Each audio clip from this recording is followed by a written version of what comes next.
वक्त आ गया है, काम शुरू कर दो। लाल लिफाफे में होता है प्यार का पैगाम, लेकिन क्या लाया था वो? मौत का फरमान, जिससे करता था सबसे ज्यादा प्यार और चुपचाप सहता था बेइज्जती। आज उसी की हरकतों से टूट गया अहान का दिल। मैं तो शादी के पहले दिन से अहान को तलाक देना चाह रही हूँ। देख शनाया को देव के करीब हो गया गुस्से में वो बेकाबू। फिर भेजा बीवी को आखिरी पैगाम और जिसे देखते ही उड़ गए शनाया के होश। ये कैसे हो सकता है? ऐसा क्या देख लिया था शनाया ने उस लाल लिफाफे में? आखिर सलाम का क्या मतलब था? धोखे का बदला लेने के लिए अहान ने बिछाया जाल। जो प्लान मैंने तुम्हें बोला है उसे एक्टिवेट कर। पैसों की भूखी शनाया के अकाउंट में भेजे 100 करोड़। इतने रुपए देखते ही शनाया को आया चक्कर। उस भिखारी के पास इतने पैसे आ कहां से सकते हैं? एक मैसेज ने बदल दी उसकी जिंदगी। क्या शनाया अब अहान को ला पाएगी कभी अपनी जिंदगी में वापस?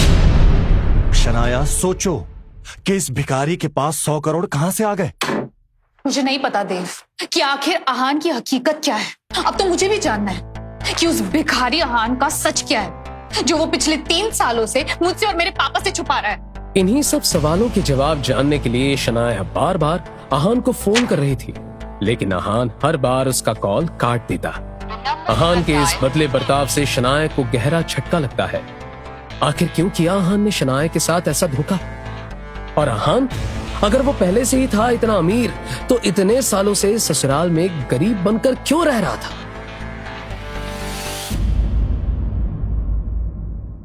क्या वो शनाया को किसी जाल में फंसाना चाहता था, या इससे भी बड़ा है उसका मकसद? इन सभी राज से पर्दा उठाने के लिए अभी नीचे दिए गए लिंक पर क्लिक करें। अभी डाउनलोड करें पॉकेट एफएम और फ्री में सुने सीक्रेट अमीरजादा के सारे एपिसोड्स। या फिर यहीं हमारे साथ जाने इस दिलचस्प कहानी में आगे और कौन से मोड़ हैं।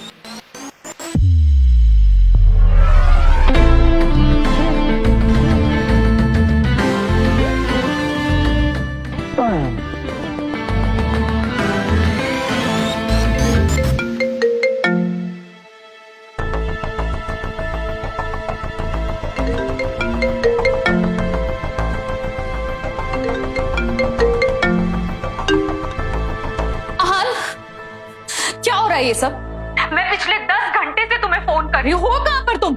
और एक बात बताओ, ये 100 करोड़ रुपए तुम्हारे पास आए कहां से? बस बहुत हुआ शनाया, आखिर तुम चाहती क्या हो? तुम्हें डाइवोर्स पेपर्स चाहिए थे, मैंने दे दिए। तुम्हें 100 करोड़ रुपए चाहिए थे, मैंने वो भी भेज दिए। और क्या चाहती हो तुम? आखिर बार बार फोन करने का मतलब क्या है? You know what? मुझे नहीं लगता कि अब हमारे बीच ऐसा कोई भी रिश्ता हो सकता है जिस नाते तुम मुझसे बात करो, क्योंकि पहले तुम मेरी शक्ल नहीं देखना चाहती थी और अब मैं तुम्हारी। So leave. आज तक शनाया के तीखे तेवर देख अहान कांपता था, लेकिन आज पहली बार था जब अहान का रौबदार पलटवार देख शनाया कांपने लगी थी। लेकिन अहान, पहले तो तुम रिश्ता निभा रहे थे ना, तो एक रात में ऐसा क्या बदल गया? तुम जिस रिश्ते की बात कर रहे हो, पति पत्नी का नहीं, बल्कि एक नौकर और एक मालिक का था। तुमने और तुम्हारे घर वालों ने मुझे पालतू कुत्ता बना के रखा, और अब जब तुम्हें पता चल गया है कि मैं तुमसे लाख गुना ज्यादा अमीर हूं, तो तुम चाहती हो कि मैं तुम्हारे पास वापस आ जाऊं। रियली? ठीक है, मुझे सिर्फ इतना बताओ कि 100 करोड़ रुपए तुम्हारे पास आए कहां से? अब जब तुम्हारी जिंदगी इतने अच्छे से चल रही है, तो बार बार एक तरीके के सवाल करके उसे खराब क्यों करना चाहते हो तुम? एंड बाय द वे, जाओ और अब ऑफिस के कैबिन में छिप छिप कर नहीं, खुले आसमान के नीचे अपने उस आशिक देव के साथ अय्याशी करो। हाँ, मैं जानता हूं कि एक बार हम दोनों को साथ में मिलना होगा कोर्ट में पेश होने के लिए, क्योंकि तभी हमारा डाइवोर्स हो पाए और ये हमारी आखिरी मुलाकात होगी, और उसी दिन तुम्हें तुम्हारे सारे सवालों के जवाब मिल जाएंगे। You get that? ठीक है, अगर तुमने ऐसा सोचा है ना, तो ऐसा ही सही। लेकिन कल सबसे पहले ऑफिस आकर मिलो मुझसे, उसके बाद हम जाएंगे कोर्ट। इतना तो तुम कर ही सकते हो ना मेरे लिए? ठीक है, कल सुबह तुमसे मिलता हूं।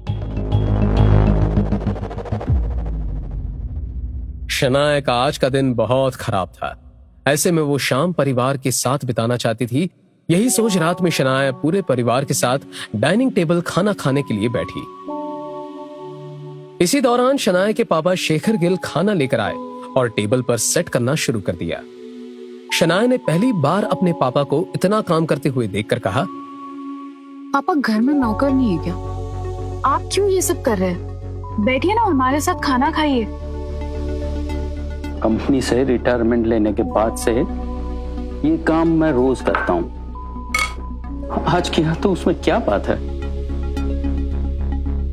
वो बात अलग है क्या तुम पहली बार रूम से निकलकर यहाँ खाना खाने आई हो, वरना तुम्हें ये भी पता नहीं होगा इन 3 सालों में मेरी जिंदगी किचन से किचन में ही कट रही है।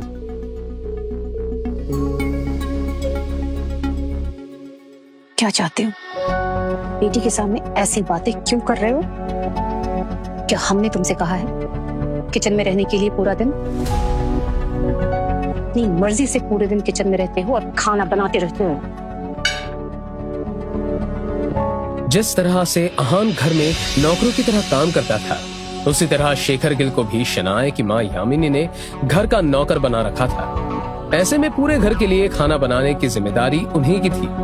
लेकिन आज अचानक से अहान के चले जाने से शेखर को गहरा सदमा लगा था, जिसके कारण वो चुप नहीं रह सकते थे। उन्होंने पहली बार अपना गुस्सा दिखाते हुए कहा, हाँ, मैं अपनी मर्जी से किचन में रहता हूँ। यहाँ बाहर तो चुगलियों के अलावा कुछ नहीं होता है। तुम माँ बेटी का सिर्फ एक ही लक्ष्य है, ना खुद खुश रहना, ना अहान को और मुझे रहने देना। हर बात गलत, बदतमीजी से पेश आना, इंसान को इंसानी ना समझना। यहाँ हर कोई अहान को गालियां देता रहता है या उसे जलील करने का मौका तलाश करता है। रिटायरमेंट के बाद मेरी एकलौती बेटी, वो भी मेरी नहीं रही। उसे भी अपने बाप से ज्यादा अपनी कंपनी में समय बिताना अच्छा लगता है। एक लंबे समय बाद अपनी बेटी शनाया से बात करते हुए शेखर गिल के अचानक आंसू निकल गए और वो रोते हुए सीधा किचन की तरफ चले गए। ये सब क्या चल रहा है? आप दोनों पापा के साथ ऐसा व्यवहार क्यों कर रहे हैं? उन्हें चैन से क्यों नहीं जीने देते? तुम कब से मर्दों के बारे में इतना सोचने लगी? और तुमने तो खुद अपने पति को अपना नौकर बना के रखा था ना? क्या उस वक्त तुम्हें ये बात याद नहीं आई? अहान और मेरी शादी जोर जबरदस्ती से हुई थी। ना ही अहान इस शादी से खुश था और ना ही मैं। और वो जो कुछ भी मेरे लिए करता था, सब अपनी मर्जी से करता था। मैंने उसे कभी मेरा नौकर बनने के लिए नहीं कहा। वो तो माँ ही उसे जबरदस्ती टिफिन देकर मेरे ऑफिस भेज देती थी। शाम तक जब मैं आती थी, वो खुद ही मेरा कमरा साफ कर देता था। आप लोगों की तरह मैंने उस पर कभी भी काम नहीं थोपा। ये कहकर शनाया ने अपनी प्लेट्स उठाई और अपने पापा से मिलने किचन में चले गई, जिन्होंने इतनी मेहनत से खाना बनाया था।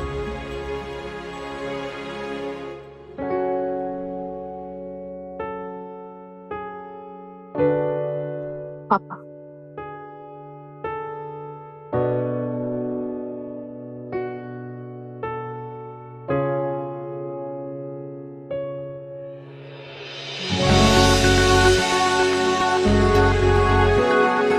सॉरी पापा।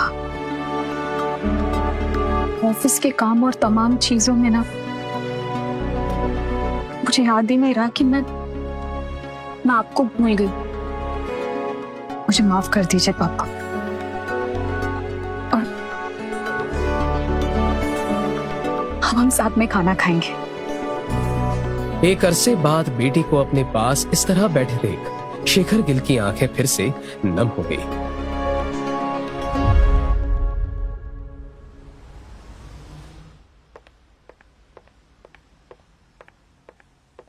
मैम, आपको बहुत टाइम लग गया आने में। अब तक तो सारे बोर्ड मेंबर्स आ चुके हैं। और वो देव सर, वो तो सबको आपके खिलाफ भड़का रहे हैं। सारे बोर्ड मेंबर्स? शनाया को एक झटके में देव की पूरी चाल समझ में आ गई। वो समझ गई थी कि जरूर देव के हाथ वो लाल लिफाफा लग गया है। ऐसे में उसने 1 सेकंड नहीं गवाया और सीधा देव के पास पहुंच गई।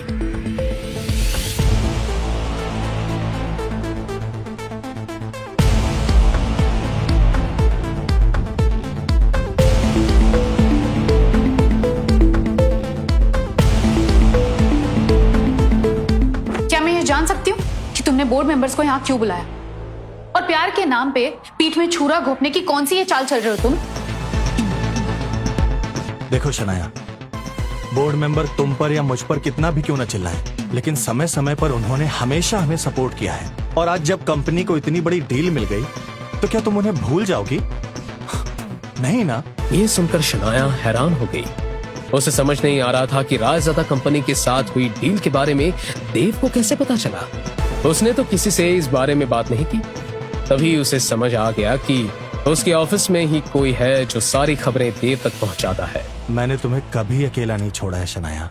फिर ये तुम कैसे सोच सकती हो कि सिर्फ बोर्ड मेंबर से तुम्हें ही बात करनी पड़ेगी? हम दोनों मिलकर बात करेंगे ना। आखिर स्किल कॉर्पोरेशन में मेरा भी तो कुछ हक बनता है। देव की ये बात सुनते ही शनाया को यकीन हो गया कि देव के हाथ वो लाल लिफाफा लग चुका है। ऐसे में वो अब देव के हाथों की कठपुतली है। लेकिन फिलहाल उसने देव की बातों का कोई जवाब नहीं दिया और सीधा बोर्ड मेंबर से बात करने चली गई।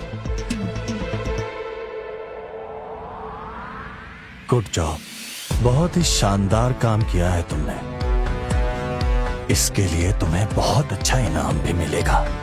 बस इसी तरह किल कॉर्पोरेशन की सारी खबरें मुझे देते रहो। फिर एक दिन तुम और मैं मिलकर इस कंपनी पर राज करेंगे।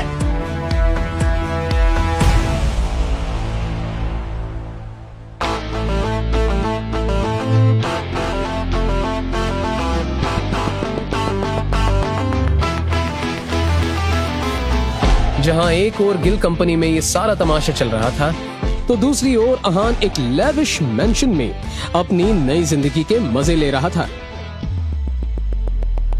उसे अपने फोन का भी होश नहीं था। उसका फोन बिस्तर के नीचे पड़ा हुआ था और काफी देर से बजते बजते स्विच ऑफ हो गया था। 3 सालों की मदहोशी के बाद वो ऐसे नींद के गहरे आगोश में था जहां उसे सब सपना लग रहा था।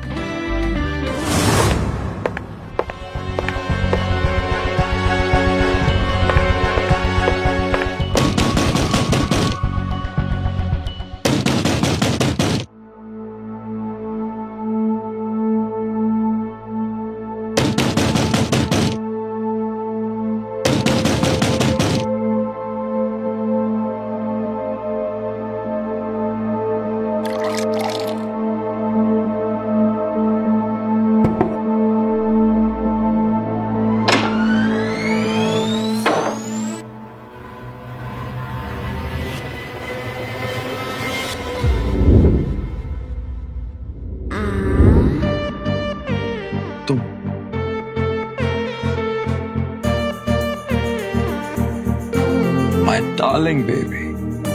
Long time. No see.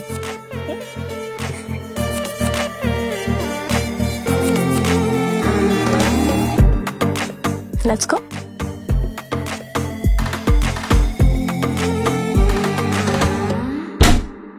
उस परिवार में मुझे तुम्हारे अलावा किसी पर भरोसा ही नहीं था, और तुमने भी इन 3 सालों में मुझे एक बार कांटेक्ट करने की कोशिश नहीं की। उन्हें भरोसा भी तो सिर्फ तुम पर है, इसलिए तुम अपने एक लौते वारिस को बेघर कर उन्होंने अपना सारा बिजनेस तुम्हारे हाथों में दे दिया। एंड यू नो व्हाट, ये जानकर मुझे बहुत खुशी होती है कि तुमने उनका बिजनेस बहुत अच्छे तरीके से संभाल रखा है। अब वो उनका नहीं, तुम्हारा बिजनेस है, क्योंकि अगर कमान मेरे हाथ में है तो पक्का उसकी आखिरी छोर तुम तक ही जाएगी। सामने बैठी नताशा की ये बात सुनकर अहान चौंक उठा और उसने कहा, सच बताओ नताशा, डैड बिना किसी शर्त के मान गए या तुम उन्हीं की शर्त को मेरे पास ऑफर लेकर आई? क्योंकि अगर ऐसा है तो दरवाजा सामने है, तुम दफा हो जाए यहां से, क्योंकि मैं उनकी बात कभी नहीं मानूंगा। फिर चाहे वो मुझे जिंदा मार दे या मुझे दर दर भीख मांगने पर मजबूर कर दे। शांत हो जाओ अहान। और क्या शनाया गिल के घर नर्क जैसे 3 साल बिताकर अभी तुम्हारा मन नहीं भरा, जो अभी भी डैड के सामने अकड़ दिखाने पर अड़े हो? वैसे भी तुम जानते हो कि डैड इतनी आसानी से नहीं मानते। फिलहाल उन्होंने गिल कॉर्पोरेशन को एक नया काम देने की कोशिश की, शायद इसी बहाने वो शनाया और तुम्हें एक बार फिर एक साथ खड़ा करना चाहते हैं। अब मैं नहीं जानती कि इसके पीछे उनकी कौन सी नई चाल है, क्योंकि वो शनाया को पसंद तो नहीं करते, लेकिन फिर भी तुम्हारी शादी को बचाने की कोशिश कर रहे हैं। नताशा का आहान के परिवार के साथ क्या रिश्ता था ये कोई नहीं जानता था। हाँ, लेकिन ये सच था कि नताशा आहान के पापा को सारी दुनिया के सामने डैड कहकर ही बुलाती थी, जिसके चलते जब भी नताशा की कोई तस्वीर आहान के परिवार के साथ छपती तो देश ही नहीं बल्कि विदेशों में भी उसके रायज़ादा परिवार के नाजायज औलाद होने की अफवाहें तूल पकड़ने लगती। वहीं अब आहान के एक बार फिर से रायज़ादा परिवार में लौटने की खबर ने पूरे देश की इकोनॉमी को हिला दिया था। हर कोई हैरान था कि 3 साल पहले लापता हुआ रायज़ादा परिवार का बेटा आखिर इस तरह अचानक कैसे लौट आया। सच जरा सा अलग है नताशा। एक्चुअली शनाया की बहन और उसकी मम्मी की गालियों को सुन सुनकर मेरा पेशेंस लेवल जो है वो बहुत बढ़ गया है और उनके दिल में मेरे लिए नफरत और गुस्सा है, ये बहुत क्लियर है। लेकिन मुझे इससे कोई शिकायत नहीं। एक बात याद रखना, मैं तुम्हारे और डैड के जाल में नहीं फंसने वाला। लेकिन अगर तुम लोगों ने मेरे ऊपर कोई दबाव बनाने की कोशिश की ना, देन ट्रस्ट मी, इस बार मैं इतनी दूर चला जाऊंगा कि पूरी दुनिया की पुलिस मेरे पीछे लगा लोगी ना तो भी मुझे ढूंढ नहीं पाओगी। मैं जानती हूँ तुम अपने डैड की असलियत भी जानते हो और इस कंपनी की जरूरत भी। लेकिन अगर पावर चाहिए तो आजादी के साथ साथ जिंदगी के कुछ सच से भी समझौता करना पड़ेगा। नताशा, फिलहाल मैं इस मुद्दे पर कोई बात नहीं करना चाहता, क्योंकि जब भी ये सारी बातें होती हैं मुझे डैड की बेवफाई याद आ जाती है जो उन्होंने मेरी मां के साथ की थी, जिसका नतीजा बस आहान, बहुत बोल चुके हो तुम। सच वो आग है जिसके भी हाथ पे रखो वो चिल्लाएगा ही। खैर तुम ये सब छोड़ो, जो प्लान मैंने तुम्हें बोला है उसे एक्टिवेट कर बहुत जल्दी। गिल कॉर्पोरेशन को अपने हाथ में लेने का वक्त आ गया है। आहान अभी नताशा को शनाया की कंपनी को लेकर अपनी अगली चाल बताता ही है कि उसी वक्त नताशा के फोन पर एक मैसेज आया। उसे किसी ने वीडियो मैसेज भेजा था। डाउनलोड करके वीडियो देखा तो सीसीटीवी वीडियो में गिल कॉर्पोरेशन के कॉन्फ्रेंस रूम में सभी बोर्ड मेंबर्स बैठे हुए नजर आ रहे थे। आहान, लो आ गया तुम्हारा पैगाम। अब शुरू करते हैं अपना मिशन शनाया। ध्यान से नताशा, क्योंकि एक भी गलती हम पर उल्टी पड़ सकती है। अगर मेरे सामने आने से पहले मेरा राज सबके सामने खुल गया तो सब कुछ बर्बाद हो जाएगा। दिल भी हाथ नहीं आएगा और रायज़ादा भी डूब जाएगा। तो थोड़ा संभल कर। ऑल द बेस्ट आदि। आहान की बात सुनकर नताशा उसके कमरे से बाहर आ गई। बाहर निकलते ही उसने एक नंबर डायल किया। तभी उसका असिस्टेंट दौड़ता हुआ आया और एक फाइल उसे दी। इस फाइल में पूरी रिपोर्ट प्रूफ के साथ है। आहान पर हुए एक से उनका बदला लूंगी। जी मैम, अगर वो लोग इस डील से नहीं माने तो उनके खिलाफ किए हुए सारे कामों की चार्जशीट है इसमें, जिसे हम हुक्म के की तरह उनके सामने पेश कर सकते हैं। गुड जॉब, इसका तुम्हें रिवॉर्ड मिलेगा। नताशा ने फाइल देखते हुए शैतानी मुस्कुराहट के साथ कहा, शनाया, सीन है जितने दिन और रात के लूंगी बदले सब गिन गिन के। मेरा भाई अच्छा इंसान है, लेकिन इंसानियत तो मैं सिखाऊंगी तुम लोगों को। तुमने और तुम्हारी फैमिली ने जो कुछ भी किया है मेरे भाई के साथ, उसका हिसाब देने के लिए तैयार रहो। नताशा के निकलने के करीब 1 घंटे बाद आहान के फोन पर नताशा का मैसेज आया, जिसे देखकर आहान जोर जोर से हंसने लगा।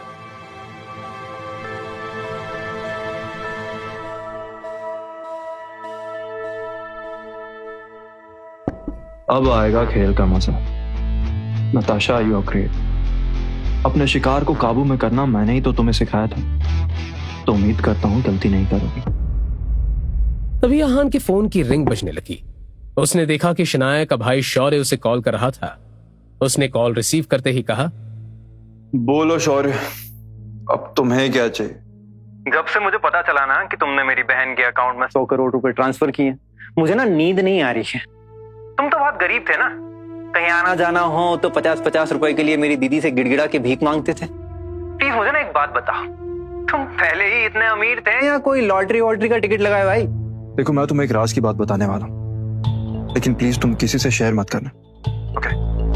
दरअसल देव तुम्हारा जीजा बनना चाहता है और मैं उसके रास्ते की रुकावट बन रहा था। तो मेरे और देव के बीच में एक डील हुई और डील ये थी कि वो मुझे 100 करोड़ रुपए देगा और बदले में मुझे उसका एक छोटा सा काम करना होगा और तुम्हारी बहन के डाइवोर्स पे साइन करने होंगे। मैंने उसका वो छोटा सा काम कर दिया और तुम्हारी बहन के अकाउंट में 100 करोड़ रुपए ट्रांसफर कर दी और डाइवोर्स पेपर्स पे साइन करके चुपचाप यहाँ पे आ गया।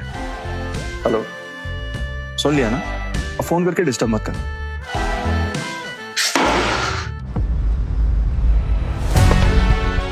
वहीं दूसरी तरफ नताशा अपने साथ आए 2 गार्ड के साथ गिल कॉर्पोरेशन के ऑफिस में एंटर हुई।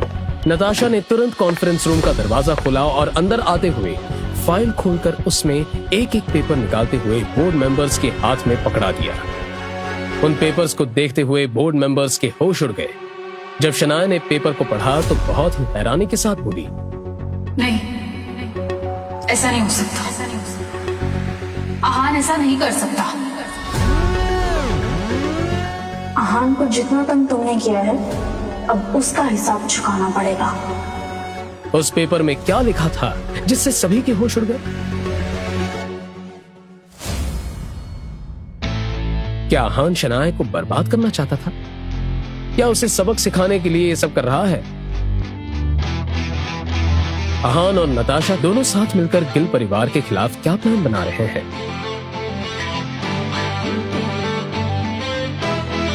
और आखिर क्या है आहान की हकीकत? आहान के पापा आखिर कौन है और वो उनसे इतनी नफरत क्यों करता है?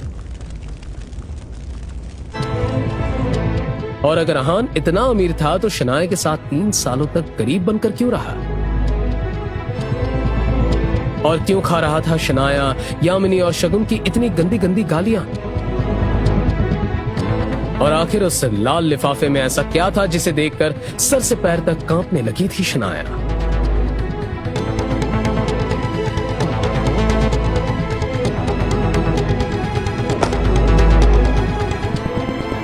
शनाया, अब तुम्हारे भाई। इन सवालों ने इंडिया से लेकर अमेरिका तक सभी की नींदें उड़ा रखी हैं।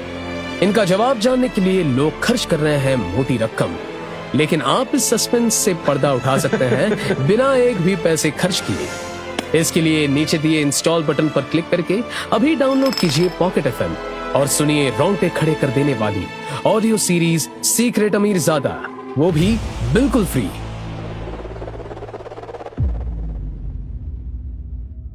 इन सब सवालों का जवाब जानिए और पॉकेट FM डाउनलोड करें और सुनिए ये दिलचस्प कहानी सीक्रेट अमीरजादा।